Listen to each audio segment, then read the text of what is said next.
안녕하세요. 전산세무 2급 담당 차재영 세무사입니다. 이번 영상에서는 기출문제 107회에 대한 실무시험에 대한 풀이 진행해 보도록 하겠습니다. 일단 그 첫 번째 문제 1번인데요. 일반 전표 입력 문제 5문제 나오고 총 15점인 거죠. 일단 첫 번째 문제를 보시면은 1월 30일쯤에 주식회사 오늘물산의 1월 31일 현재 외상매출금 잔액이 전부 보통예금 계좌로 입금이 되었다. 그런데 문제 자체에 이 외상매출금 잔액이 얼마인지에 대한 정보가 주어지지 않습니다. 단순히 거래처 원장을 조회하여 이 잔액을 파악하여 입력할 것이라고 되어 있죠. 일단 여러분들 한번 이와 같이 회계 프로그램 거래처 원장 찾아보실 텐데요. 회계관리 첫 번째 탭 중에서도 상단에 장부관리 첫 번째로 내용을 클릭해 주시면 될 거예요. 일단 여러분들 기간 자체는 1월 1일부터 1월 31일까지로 두고 개정 과목으로는 108 외상매출금 보겠습니다.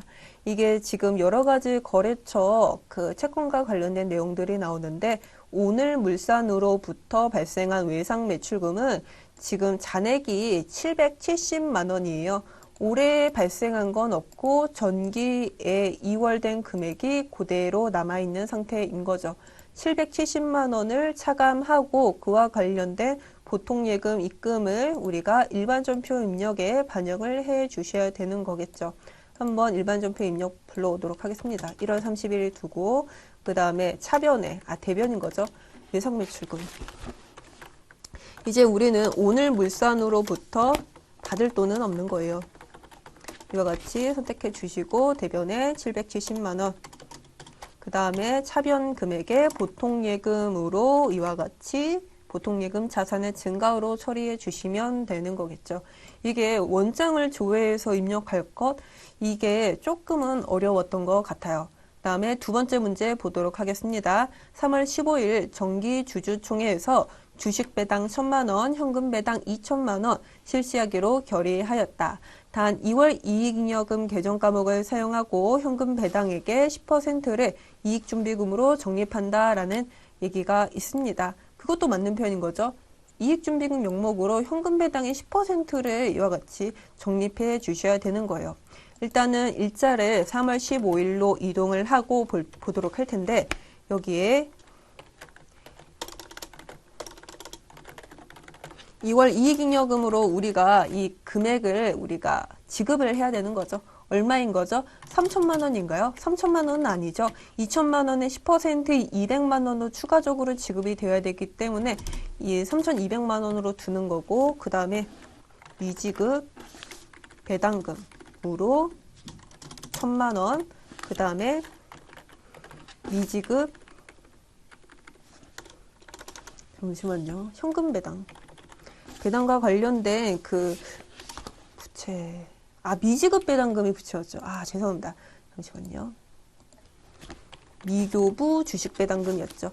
이게 지금 주식 배당과 관련된 개정 과목이 미교부 주식 배당이었고 그 다음에 현금 배당과 관련된 게 미지급 배당금이었죠. 이 금액이 2천만 원이 나오셔야 됩니다. 그 다음으로는 이익준비금으로 그 나머지 200만 원을 계상을 해야 되겠죠. 준비금 351번 코드로 그 나머지로 떨궈주시면 될 것 같아요. 그리고 3번 문제 가보도록 하겠습니다. 4월 21일 외상매출금으로 계상한 해외 매출처인 CTEK의 외화 외상매출금 23,000달러의 전액을 회사 동시에 원화로 환가하여 보통예금 계좌로 입금하였다. 환율은 다음과 같다. 일단은 지금 1월 3일자 내용 보도록 하겠습니다. 이때 지금 외상매출금으로 인식을 했다라는 거죠. 그 말은 즉슨 지금 이 시점에 1월 3일 시점에 수익이 발생했다라는 겁니다. 수익이 발생하고 돈을 받아야 되는 건데 돈으로 받지는 못하고 외상매출금으로 일단은 자산 처리했다라는 거죠. 이때 시점의 환율이 1,280원인 경우에요. 23,000달러에 1,280원. 수익도 마찬가지인 거죠. 23,000달러에 1,280원. 이 금액으로 이렇게 계상을 했는데 이제는 돈을 받아야 되는 거죠. 4월 21일자에 어떻게 회계 처리를 해야 하느냐. 일단은 외상매출금은 없어집니다. 돈을 받기 때문에 여기 입금이라고 되어 있죠. 그렇기 때문에 23,000달러에 1280원이 이와 같이 없어질 테고 그 다음에 보통예금으로는 어떠한 금액이 들어올 것이냐 여러분들 궁금해 하시겠지만은 바로 이 적용 시점의 환율입니다. 환가일 시점의 환율. 그렇기 때문에 23,000달러에 곱하기 1220원으로 계산을 해주시면 되는 거예요. 근데 당연히 여기서 차익이 발생합니다. 차익이 지금 80원에서 20원으로 차감이 됐기 때문에 60원만큼의 차익이 발생할 거예요. 23,000달러 곱하기 60원만큼. 그렇다고 하면은 이거는 당연히 차익이 차변에서 발생했으니까 차변의 금액에 금액을 넣어야 할 텐데 이게 뭐 어떤 거죠? 손실인 거죠. 이렇게 처리를 해주시면 좋을 것 같아요. 이건 따로 일반 전표 입력에 쓰지는 않겠습니다. 그 다음으로는 4번 가보도록 할게요. 8월 5일 단기 매매 차익을 얻을 목적으로 보유하고 있는 주식회사 망고에 주식 100주를 이와 같이 1주당 만원에 처분하고 대금은 수수료 등 만원을 차감한 금액이 보통예금 계좌로 입금이 되었다. 망고의 주식 1주당 취득가액은 5,000원이다 라고 되어 있네요. 지금 보시면은 5,000원짜리의 제품을 주식을 만원에 처분을 했습니다. 대단하죠. 그렇다고 하면은 일단은 우리 주식이 없어지는 회계 처리부터 해주셔야 될 텐데 어떤 주식일까요? 첫 번째 줄에 보시면은 단기 매매 차익을 얻을 목적. 그렇기 때문에 이는 단기 매매 증권으로 여러분들이 해주시면 좋을 것 같아요. 단기 매매 증권이라고 되어 있는데 일단은 단기 매매 증권. 그 다음에 그 금액이 얼마인가요? 일단은 우리가 취득가액으로 없어져야 되는 거겠죠. 취득가액이 1주당 5,000원이고 그 다음에 100주이다 보니까 50만 원이네요.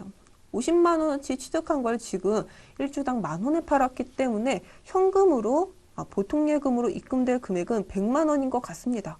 그런데 그게 아닌 거죠. 지금 만원이 차감된 금액으로 입금이 되었다라고 되어 있어요. 그렇다고 하면은 100주 곱하기 만원, 100만 원에서 만원이 차감이 된 99만 원이 보통예금으로 입금이 된다라는 거죠. 그렇다고 하면은 단기 매매 증권 처분이익이 이와 같이 대변 항목으로 49만 원 된다는 거죠. 이와 같이 여러분들 기입해 주시면 좋을 것 같습니다. 그 다음에 5번 문제 가보도록 할게요. 9월 2일자인데 사무실에 임차하기 위하여 주식회사 해리움과 8월 2일자에 체결한 임대차 계약의 보증금 잔액을 보통예금 계좌에서 이체하여 지급을 하였다. 일단은 지금 보시면은 계약금으로 지금 지급을 한 게 8월 2일자에 지급을 한 게 100만 원입니다. 보통은 계약금을 보증금의 10%로 지급을 하죠. 그 다음에 그 잔액인 900만 원을 지금 현재 9월 2일자에 지불한다라고 되어 있네요. 그렇다고 하면은 이거 어떻게 해야 할까? 여러분들 지금 우리 입장이 어떤 거죠? 임차하기 위하여라는 말이 있습니다. 임차인이라는 뜻인 거예요. 임차인, 임대인이 아니라. 임차인의 입장에서는 일단은 그 해리움에게 선급금으로 미리 100만 원을 지급한 내역이 있습니다. 근데 이제는 그 선급금이라고 하는 것이 없어져야 되는 거겠죠. 당연히 주식회사 해리움이라고 여러분들이 거래처 코드도 걸어 주셔야 되는 거고요. 이제 내가 선급금이라는 명목은 없어지는 거고 그 다음에 보통예금, 보통 계좌에서 900만 원이 지출이 됩니다. 이제 100만 원에 이은 900만 원도 입금을 해야 되잖아요. 그렇다고 하면은 이제는 나의 정당한 임차 보증금이 라는 나의 자산이 발생이 된다라는 거죠. 그래서 이렇게 여러분들 회계 처리해 주시면 좋을 것 같아요. 내가 아직 임차 보증금이라는 자산을 적기에는 약간 뭐하죠. 내가 전액을 지급한 건 아니니까. 그런데 미리 지급한 돈이니까 해리움에게 100만 원어치의 선급금으로 걸어 두시고 그 다음에 그 잔금이 실행이 되는 9월 2일자에 앞서서 2일자에 보통예금 계좌 입금하고 그 다음에 주식회사 해리움이라고 이와 같이 여러분들도 거래처 코드 걸어 주셔야 되는 거. 이렇게 5번 문제 풀어봤습니다. 그 다음에 문제 2번 가보도록 할게요. 여기는 메인 매출 전표 입력과 관련된 내용입니다. 1번부터 보도록 할게요. 회사 사업을 신축하기 위하여 취득한 토지의 중개수수료에 대해서 중개법인으로부터 아래 전자세금 계산서를 수취하였다. 근데 이게 문제가 뭐냐면은 토지를 취득하기 위한 그 과정에서 발생한 중개수수료인 거예요. 그렇다고 하면은 이것 또한 토지의 취득원가에 가산을 해 주셔야 되거든요. 그렇기 때문에 부가가치세 100만 원이 추가적으로 지불이 되기는 했지만 이와 관련된 공제를 받을 수 없습니다. 토지의 취득원가이기 때문에. 그렇다 하면 이거 메인 매출 전표에 입력을 하실 때 어떻게 유형을 선택해 주셔야 되나요? 일단은 일자를 1월 15일자로 두셔야 되는 거고, 이건 잘 모르겠는데 일단 하단으로 두도록 하겠어요. 1월 15일자. 이렇게 하고 유형으로는 54번 불공으로 처리해 주실게요. 품목으로는 여기에서 그대로 나오는 토지 중개 수수료. 그 다음으로는 공급가액으로는 1,000만 원, 부가세 100만 원. 그 다음에 이게 누구로부터 지급을 받은 거죠? 주식회사 통산. 이와 같이 기입해 주시고, 당연히 마지막으로 분개까지 해 주셔야 되는데 전자세금 계산서, 그 다음에 외상 미수금으로 되어 있어요. 그렇기 때문에 호담으로 처리를 해 주셔가지고 이거 원재료 아닌 거죠? 토지인 거죠? 그리고 하단에 미지급금으로 처리를 해 주셔야 되겠습니다. 지금 문제 1번 풀어봤고요. 2번 보도록 하겠습니다. 3월 30일자에 외국인에게 제품 11만 원을 판매하고 대금은 현금으로 수령을 하였다. 구매자는 현금 영수증을 요청하지 않았으나 당사는 현금 영수증 의무 발행 사업자로서 적절하게 현금 영수증을 발행하였다. 라는 말이 있네요. 이거 현금 영수증 발행한 거죠? 그렇기 때문에 3월 30일자 유형을 해 주실 때 22번 현과로 해 주셔야 됩니다. 그 다음에 공급가액에 11만 원 적으시고, 잠시만요. 그 다음에 이게 외국인으로서 비사업자이기 때문에 따로 거래처 코드를 두지 않아도 될 것 같기는 해요. 그 다음에 현금 수령이다 보니까 분개로는 현금으로 처리하시고, 제품 매출이기 때문에 따로 여기 하단의 계정 과목을 수정하실 필요는 없을 것 같아요. 그리고 3번 문제 보도록 하겠습니다. 7월 20일자인 거고, 주식회사 굿딜과 제품 판매 계약을 체결하고 판매 대금 1,650만 원을 보통예금 계좌로 입금을 받은 후 전자세금 계산서를 발급하였다. 일단은 판매 계약을 하고 아직 지금 판매가 이루어지진 않았는데 계약금 명목으로 받은 것 같아요. 그리고 계약서상의 인도일은 다음 달 15일이다. 근데 여러분들 아셔야 되는 게 우리 부가가치세 이론 배우셨잖아요. 일단은 그 제품의 인도일이 공급 시기입니다. 그렇기 때문에 이 공급 시기에 맞춰가지고 세금계산서 발행을 해주셔야 돼요. 그런데 우리가 선발급 세금계산서 특례라고 하여서 공급 시기가 되기도 전에 그와 관련된 그 현금의 수령이 우선적으로 이루어졌다고 하면은 수령한 날짜를 기준으로 지금 1,650만 원을 입금으로 받았다, 수령했다는 거죠. 그렇기 때문에 이 선발급 특례에 따라서 이것도 정당한 세금계산서로 봐야 한다라는 거죠. 일단은 7월 20일자 변경하시고, 그 다음에 이거 어떻게 해야 될까요? 지금 우리가 매출을 한 거죠. 그렇기 때문에 11번 전산으로 해야 할 것이고, 품목으로는 제품 선수금, 그 다음에 공급가액으로는 1,500만 원. 거래처가 어디인 거죠? 주식회사 굿딜. 분개로는 이거 혼합으로 해주셔야 됩니다. 왜냐면은 이게 지금 제품 매출로 보기에는 조금 그래요. 왜냐면은 지금 매출이 발생한 거는 아니잖아요. 미리 돈을 받았을 뿐. 그래가지고 부가가치세를 7월 20일자로 납부를 해야 할 뿐. 그래가지고 일단은 이거 제품 매출은 아닌 거고요. 선수금을 잡겠습니다. 선수금을 잡겠습니다. 미리 받은 돈이기 때문에. 그 다음에 네 번째 보도록 할게요. 8월 20일자 미국에 소재한 해외의 매출 거래처인 몽키에게 제품 500만 원을 직수출하고 판매 대금은 3개월 후에 받기로 하였다. 이거 직수출인 거죠. 그리고 내국신용장이라든지 구매 확인서에 의한 잠시만요. 7월 20일자 약간 대차 차익이 나는데 잠시만요. 이거 보통예금 자산의 증가를 차변 항목에 제가 넣지 않았어요. 예. 그래가지고 이거 하단에 대체점표 마무리 좀 해보도록 하겠습니다. 혼합으로 체크하셔가지고 이와 같이 차변에 보통예금 1650만 원 했습니다. 그 다음으로는 네 번째 문제 해보도록 할게요. 8월 20일자로 넘어갑니다. 그 다음에 직수출이다 보니까 수출로 해주셔야 되겠죠? 품목 수량 단가 건너뛰고 제품 500만 원 코드로는 몽키입니다. 그 다음에 이거 어떻게 해야 되는 거죠? 용설 구분은 어떤 거죠? 이거 직수출인 거죠? 직수출이라는 표현이 첫 번째 줄에 바로 나옵니다. 그래서 1번으로 체크하시고 수출 신고 번호는 생략한다라고 두 번째 줄에 있기 때문에 따로 적지는 않을게요. 그 다음에 이거 판매 대금은 3개월 후라고 되어 있다 보니까 외상으로 처리를 해주셔야 되겠죠. 제품 매출 맞고. 네, 4번과 관련된 회계 처리 지나가고요. 그다음 5번 보도록 하겠습니다. 9월 10일자인데요. 다음은 영업부 사무실에 임대인으로부터 받은 전자세금계산서이다. 단 세금계산서 상에 기재된 품목별 계정감으로 각각 회계 처리를 하시오라고 되어 있어요.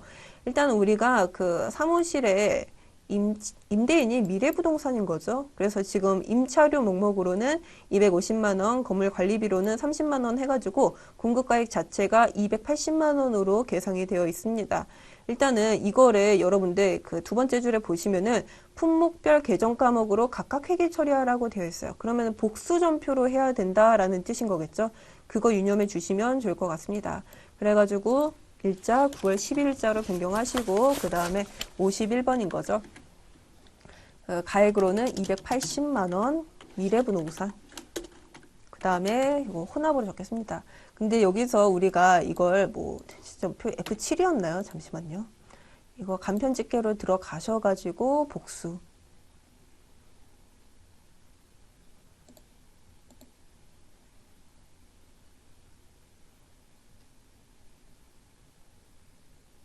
복수거래 F7 여기 있죠. 여기서 해가지고 이거 그대로 세금계산서의 품목 공급가액 세액을 그대로 적도록 할게요. 임차료인 거고 그 다음에 공급가액으로는 250만 원, 그 다음에 건물 관리비 명목으로는 30만 원, 3만 원 각각 기입을 했습니다. 그 다음에 분계 혼합을 해주셔야 되는데 이거 원재료 그냥 원재료 아니에요. 어떻게 해야 되는 거죠? 일단은 819 임차료 명목으로는 250만 원, 그 다음에 건물관리비 837로는 나머지 3만 원이 되는 거고 그 나머지 가액에 대해서는 외상 미수금, 즉 미지급금 처리로 이와 같이 여러분들 계정 과목 그 대체점표 마무리해 주시면 좋을 것 같아요.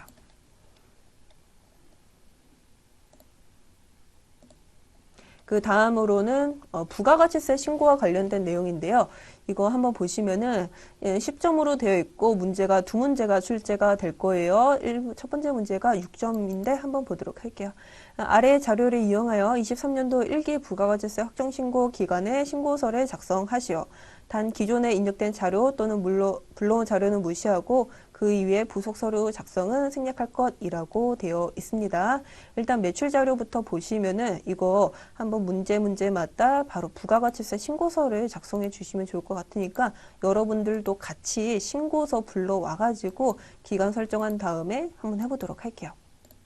이 언제 거죠? 1기 확정이다 보니까 4월 1일부터 6월 30일까지로 두시고 그 다음 첫 번째부터 봐야 할 텐데 전자세금계산서 발급으로 6억 원이라고 되어 있습니다. 그 다음에 부가세 별도라고 되어 있기 때문에 6천만 원은 세액 기입하시고 그 다음에 신용카드 6,600, 현금영수증 330이다 보니까 이것을 그 공급가액과 부가가치세로 안분해서 입력을 할 거예요. 9,600만 원, 960만 원 각각 기입을 하시고 잠시만요. 6천만 원에서 6,300만 원이네요. 6,300만 원. 630만 원 해주시고 그 다음에 직수출이라고 되어 있는데 이거 일단은 보통의 수출의 경우에는 선저기를 기준으로 합니다. 그리고 이게 계산이 돼야 되겠죠. 지금 4만 위안, 40만 위안에서 곱하기 170원 하면은 6,800만 원이 될 거예요. 이것을 기타 사항으로 기입해 주시면 좋을 것 같습니다. 그 다음에 매출과 관련된 얘기를 하려고 했더니만 대손세액공제를 까먹었네요. 일단은 소멸시효 완성이라는 그 공제 요건을 모두 갖췄습니다. 그 중에서도 100만 원을 차감을 해야 할 텐데 마이너스 해야 되겠죠. 그래서 6,630만 원이었던 게 6,530만 원이 되었습니다. 그래서 지금 매입액 드디어 들어가죠. 한번 보도록 할게요. 세금계산서 수치분 매입액, 이게 지금 4억 원 4천만 원인데 여기에 지금 접대 관련한 그 내역이 있어요. 그렇기 때문에 일단은 4억 원 4천만 원 두시면 될 것 같고, 그 다음에 접대 800만 원 80만 원이다 보니까 이 금액은 차감을 해줘야 되는 거겠죠. 800만 원 80만 원 차감해 주십니다. 그 다음에 정상적으로 수취한 종이세금계산서 예정신고 누락분으로 500만 원, 50만 원이 있는데 이거 예정신고 누락으로 하려면은 누락분 12번에다가 여러분들 기입해 주셔야 되겠죠. 근데 세금계산서이다 보니까 500만 원, 50만 원 각각 기입을 해 주십니다. 그 다음에 기타 자료를 보실게요. 자료 매출 중, 매출 자료 중 그 전자세금계산서 지연 발급분이 2,300만 원짜리가 하나 있다고 하네요. 이거 가산세에서 건드려야 되는 거겠죠. 그래서 일단은 여기서 지연 수치, 지연 발급인 거죠. 지연 발급 쪽에 230만 원에 10%, 1% 23,000원 주시면 좋을 것 같습니다. 그래가지고 지금 첫 번째 했고, 그 전자신고 세액공제이네요. 그 세액공제는 어떻게 해야 되는 거죠? 여기 신용카드 등 매출전표 발행금액 공제 이거 하얀 란을 들어가셔가지고 여기다가 10,000원 여러분들이 기입해 주시면 좋을 것 같아요. 세부담 최소화를 가정한다. 지금 저희가 부가가치세 그 첫 번째 문제를 풀어봤어요. 일단은 일단 했고, 그 다음 두 번째 한번 보도록 할게요. 그 다음으로는 매입 매출 전표 아니고 이건 부가가치세 부속명세서이네요. 공제받지 못할 매입세액 명세서를 작성하시오. 일단 매출 공급 자료, 매입에 대한 자료, 그 다음에 2기 공통 매입세액, 예정신고 시 불공제 매입세 4가지 정보가 기입이 되어 있습니다. 일단은 저희가 부가가치세 탭 중에서도 공제받지 못할 매입세액 명세서라고 해서 첫 번째에 있어요.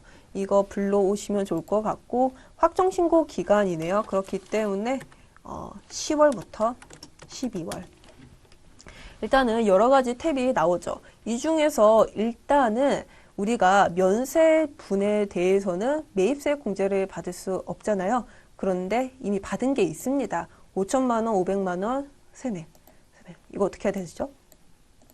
면세사업 등과 관련해가지고 세건 받았고 그 값이 5천만 원, 세액으로는 500만 원이다 라고 기입을 해주셔야 되는 거겠죠. 그 다음으로는 어떤 걸 해야 하느냐. 왜냐하면은 이거는 이제 과세사업과 관련된 매입액으로 모두 공제를 받을 수 있어요. 이거는 전부 안 되는 거고. 그런데 지금 과면세 겸용사업자입니다. 그 다음에 또 그 6개월 동안, 2기 동안 발생한 총 공통 매입세액이 1,500만 원이 되는 거고요. 그렇다고 하면은 이거 단기 발생분에 대한 과세표준 비율대로 안분을 해야 되지 않을까요? 그 안분에 대한 내용은 그 두 번째 탭에서 이어집니다. 일단은 구분만 하실 필요 없고, 과면세 공통 매입세액이라고 하여서 지금 1,500만 원 있는데 공급가액으로는 그러면은 1억 5천만 원 해주셔야 되는 거고, 총 공급가액은 이거 얼마인가요? 6억 원. 그 다음에 면세 공급가액은 1억 5천만 원. 그 다음에 면세 비율은 이와 같이 25%로 이 1,500만 원 중에서 면세 비율에 해당하는 375만 원은 공제받지 못할 거야 라고 이렇게 보는 거죠. 근데 이게 지금 제가 잘못한 게 이거 두 번째 탭에서 해야 되는 건가요? 이게 확정 기간에 대한 내용이기 때문에 이건 예정이 하는 거고 세 번째 탭에서 해주셔야 돼요. 제가 잠깐 헷갈렸네요. 총공통 매입세액이 1,500만 원입니다. 그 다음에 여기 지금 보시면은 면세 사업 확장 비율이라고 하여서 총 공통 매입세액이 6억 원, 그 다음에 면세 공급가액이 지금 1억 5천만 원. 면세 비율은 25%이고 그 비율대로 계산돼 1,500만 원에 25%인 375만 원이 계산이 되었어요. 그런데 이게 그 2기 예정 때 미리 불공제 받은 금액이 있을 거 아니에요. 그 금액이 지금 4번 문제란에 25만 원이라고 채택이 되어 있습니다. 이거 차감하셔야 되는 거죠. 그래가지고 결국에는 350만 원만큼만 불공제로 처리를 해주시면 좋을 것 같아요. 그래서 지금 문제 2번과 관련된 회계 처리, 기입도 모두를 해봤고, 그 다음으로는 문제 4번 보도록 할게요. 일단 이거는 메인 매출 전표 혹은 결산자료 입력해서 여러분들 기입을 해주셔야 하는 거고, 첫 번째 문제부터 보도록 하겠습니다. 21년 7월 1일에 개설한 푸른은행의 정기예금 1억 원의 만기일이 24년 6월 30일에 도래한다라고 되어 있어요. 근데 지금 보시면은 21년 7월에 시작해서 만기일인 6월 30일. 그렇다고 하면은 이 지금 기간 자체가 3년이니까 이거 장기 아닌가요? 그렇죠. 그렇기 때문에 이 부분에 대해 가지고 우리가 정기예금으로 바로 이렇게 하는 게 아니라 정기예금 이걸 차감하는 대체하는 방식으로 여러분들이 회계 처리해 주셔야 된다라고 하는 거. 일단 이거 일반 전표 입력에 한번 가가지고 한번 봐야 될 것 같아요. 일단은 일자로는 12월 31일, 그 다음으로는 이 장기성 예금이 있을 거예요. 장기성 예금 176으로 되어 있죠. 그렇기 때문에 푸른은행. 우리가 푸른은행으로부터 21년 7월 달에 만들었을 때는 장기성 예금으로 두었지만 이제는 아니다. 12월 31일 기준으로 그 만기일이 1년 미만으로 도래를 했기 때문에 이 부분에 대해서는 정기 예금으로 대체시켜 주셔야 되는 거예요. 거래처 코드 그대로 걸어 주시고 이렇게 하시면 될 것 같고, 그 다음에 두 번째 한번 보도록 하겠습니다. 23년도 4월 1일 주식회사 우리에게 7천만 원을 대여하고 이자는 24년 3월 31일에 수령하기로 하였다. 만 3년이 되는 3월 31일에 수령을 하기로 했는데 이게 이거대로 그냥 종결되는 거냐? 그건 아닌 거죠. 일단 여러분들 4월 1일부터 12월 31일까지의 그 9개월 동안에 발생한 이자 수익에 대해서는 우리가 인식을 해야 되지 않을까요? 7천만 원, 그 다음에 6%, 그 다음에 12개월 분의 9개월. 이 계산된 값을 우리가 이자 수익으로 발생 기준에 따라서 수익으로 인식을 해줘야 되는 거죠. 그런데 수령 시점은 내년이다 보니까 그에 대한 금액을 미수 수익으로 이와 같이 자산 형태로 처리해 주시면 좋을 것 같습니다. 그 다음에 문제 3번 보도록 할게요. 단기 중 현금 시재가 부족하여 현금 가부족으로 처리했던 62만 3천 원을 결산일에 확인한 결과 내용은 다음과 같다.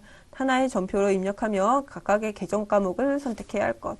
이게 어떻게 된 거냐면요. 우리가 현금이 없대요. 그래가지고 현금. 그 다음에 현금 가부족. 이렇게 있었다라는 거죠. 아니죠. 여기가 그냥 현금인 거고 채워줘야 되는 거니까 62만 3천 원이 없어졌었던 거죠. 그래가지고 이렇게 처리를 합니다. 그런데 이게 이제는 그 성격이 다 나는 거죠. 일단은 기부금, 불이웃 돕기로 발생한 게 50만 원. 50만 원 이거는 이게 적격 증빙도 아니고 그 단체로부터 그 종이 영수증을 받아야 되기 때문에 이게 누락이 될 수도 있어요. 두 번째 보시면은 간이 영수증, 근데 운반비네요. 그렇기 때문에 운반비 824로 23,000원. 간이 영수증도 마찬가지로 그냥 현금으로 지급하고 수기로 받는 영수증에 불과하기 때문에 충분히 누락이 될 수도 있습니다. 그 다음에 마지막으로는 영업부 거래처 직원의 결혼 축의금. 이거는 접대비겠네요. 접대비 10만 원 이와 같이 처리를 해주시면 좋을 것 같습니다.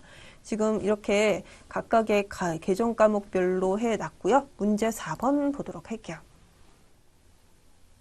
표를 보시면은 장부상 기말 재고에 대한 정보가 있고 그 다음에 실사한 기말 재고에 대한 정보가 있습니다. 일단은 이게 무슨 말인 거 하니 장부상의 기말 재고는 이만큼인데 실제로 창고에 들어가서 실사한 재고가 약간의 차이가 발생한다라는 거죠. 근데 여기 지금 보시면은 시가와 취득원가는 발생하지 않는다라는 표현이 있어요. 발생하지 않는다. 시가와 취득원가가 동일하다라는 거죠. 그 말은 즉슨 평가 손실이 없다라는 뜻입니다. 평가 손실은 제치고 기말 재고 사이에 발생할 수 있는 그 감모 손실만 보겠다라는 거죠. 지금 원재료, 제품, 상품 순서대로 기말 재고가 있는데 원재료의 경우 지금 300개만큼 차이가 납니다. 그에 대한 단가가 1,500원인 경우고요. 제품은 지금 기말 재고가 전혀 차이가 발생하지 않죠. 그 다음으로는 상품에 대한 재고인데 500개만큼 차이가 납니다. 그리고 그와 관련된 대가가 가액이 10,000원인 거고 곱하면 이거 500만 원인 거죠. 이걸 왜 계산을 안 하느냐? 안 하는 이유가 있죠. 왜냐하면 이거 수량차의 원인 보시면은 정상감모입니다. 정상감모라고 하는 것은 물건을 판매하기 위한 그런 과정에서 어쩔 수 없이 감모가 발생할 수밖에 없는 그런 품격의 비용인 거예요. 그렇기 때문에 이거는 매출 원가에 해당이 된다라는 거죠. 그렇기 때문에 지금 당장 이와 같이 상품으로 차감하고 500만 원만큼 차감하고 감모 손실로 보아야 할 것은 비정상에 해당하는 500만 원 밖에는 없다라는 겁니다. 비정상 감모 손실은 영업의 비용 항목이에요. 매출 원가로 들어갈 수는 없습니다. 그래서 감모 손실이라는 비용으로 떨군 것이죠.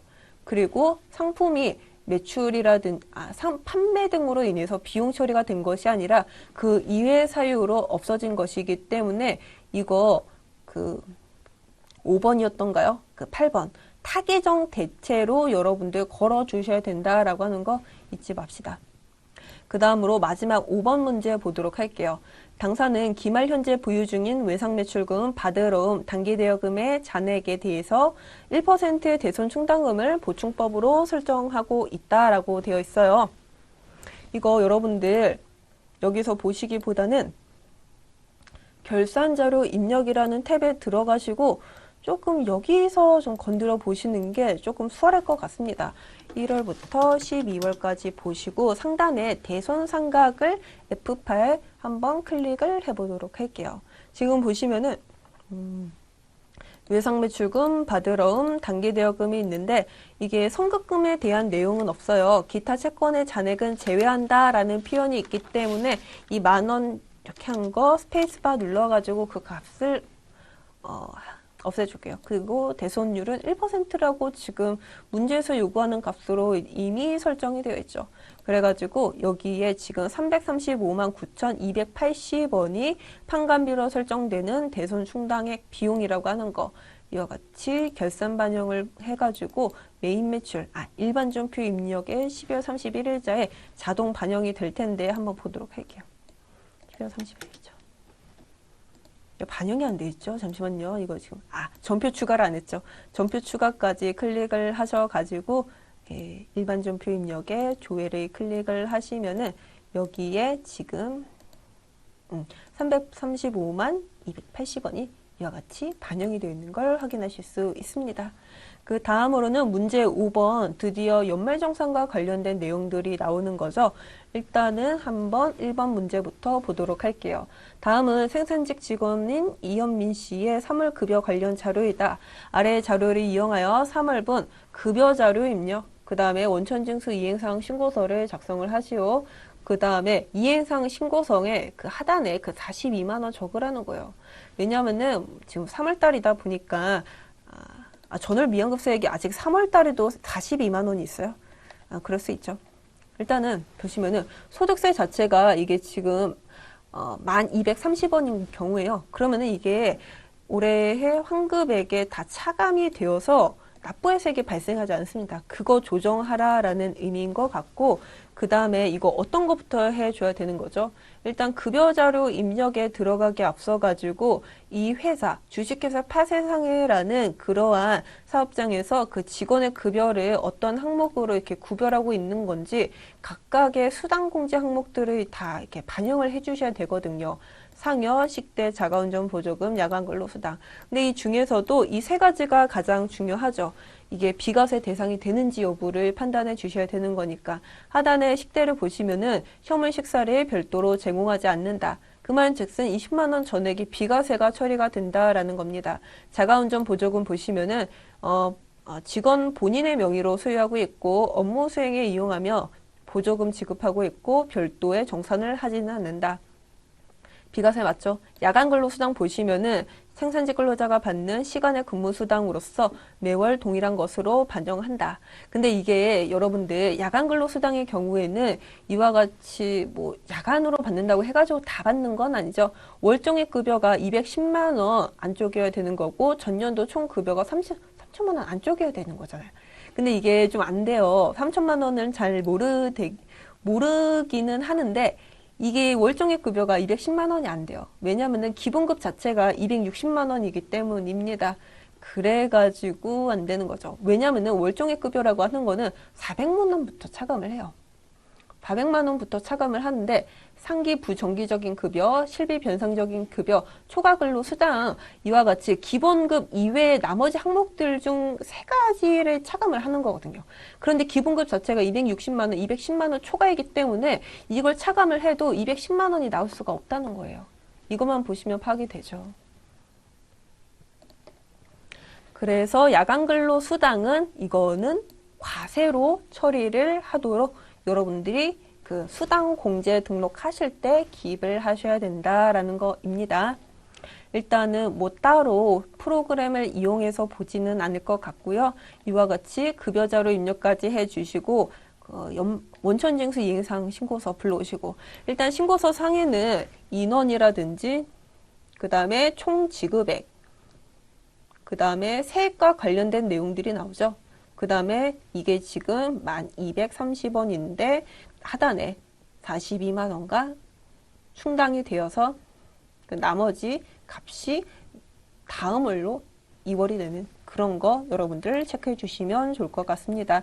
그 다음에 이번 문제를 보시면은 드디어 연말정산 내용이에요.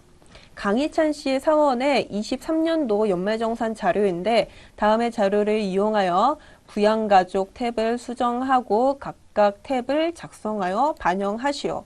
본인이 지금 40살입니다. 총 급여액이 6천만 원이고 세대주이에요. 배우자가 42세로 양도소득 금액이 100만 원 있기 때문에 나이 요건은 보지 않지만 소득 때문에 안 될 거예요. 기본공제 안 됩니다. 그 다음에 아들, 동생 봐야 할 텐데 이게 지금 23년도에 입양을 신고를 했네요. 40살의 나이에. 그리고 그 자녀의 나이가 9살이고 소득이 없습니다. 입양한 자녀도 자녀세 기본공제 가능하죠. 그렇기 때문에 당연히 가능한 거고 동생인 강성찬 씨의 경우에는 이분이 장애인인 거죠. 그렇기 때문에 나이 요건은 보지 않고 소득 요건만 보는데 가능한 거죠. 기본공제, 그 다음에 추가 공제 200만 원까지 가능합니다. 그렇기 때문에 일단은 이렇게 세팅하고 넘어가야 될 텐데요. 하단에 신용카드부터 기부금에 대한 내역까지 한번 차례대로 보도록 하겠습니다. 일단 신용카드 내역 본인 거 쓰신 거 한번 보시면은 신용카드로 2천만 원 지출을 했어요. 그런데 재직 중인 비용으로 본인의 신용카드로 결제한 금액?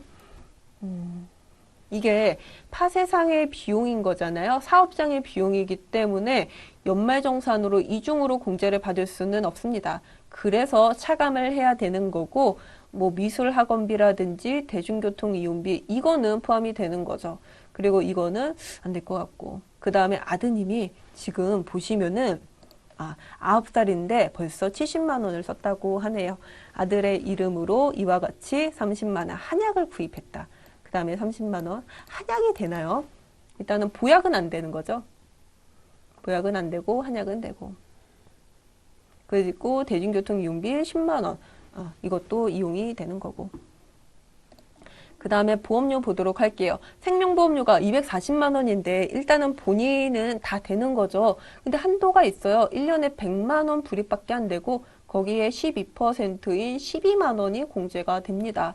그 다음에 동생의 경우에는 장애인 전용 보장성 보험이라고 되어 있는데 이것 또한 100만 원 한도로 15만 원 퍼센트 곱해서 15만 원으로 공제가 가능한 거죠. 근데 여러분들이 자료를 기입하실 때 240만 원, 170만 원, 그리고 그냥 한도인 100만 원, 그 어떤 것을 이렇게 기입을 해도 반영값은 결국 똑같아요.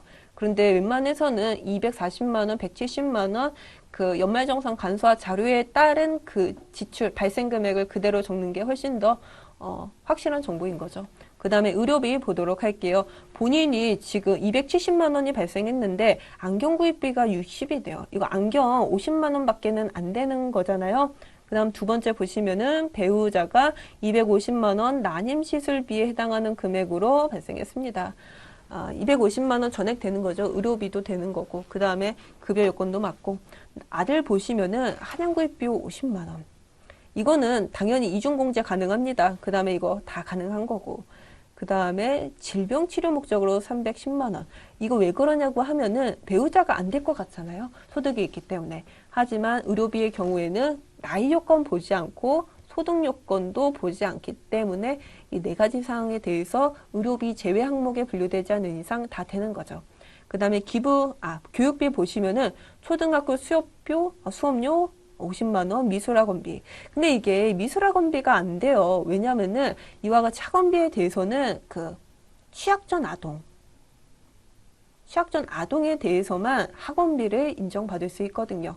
그래서 이거 안 되는 거고, 기부금 보시면은 본인이 종교단체 기부금으로서 이 120만 원 지출한 거 다 되는 거죠. 근데 이게 종교단체가 그 지정 기부금 중 그 41번인가 40번인가 그 중으로 여러분들 분리해서 기입해 주셔야 되는 거 알고 계실 겁니다. 연말정산 이거 그대로 내용 적으시면 좋을 것 같아요. 지금 2번과 관련된 풀이 진행을 하였고요. 지금 실기와 관련된 모든 풀이는 모두 완료를 했네요. 여러분들 109회가 문제가 의외로 어려웠어요. 한 19% 굉장히 저조한 합격률인 거죠. 수고 많으셨고 다음 영상에서 찾아뵙도록 하겠습니다.